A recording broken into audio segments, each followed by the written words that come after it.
స్నేహితుల్లో రెండు రకాలు.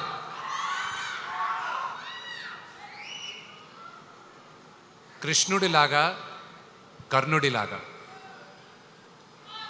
కృష్ణుడు నీ పక్కనే ఉంటా, నీకు దారి చూపిస్తా,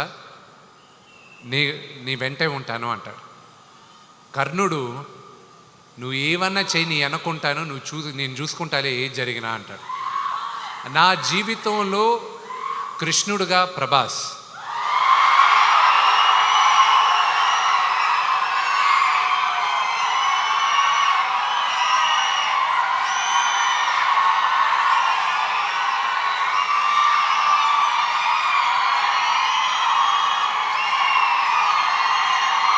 అతను ఈ సినిమా చేయాల్సిన అవసరం లేదు,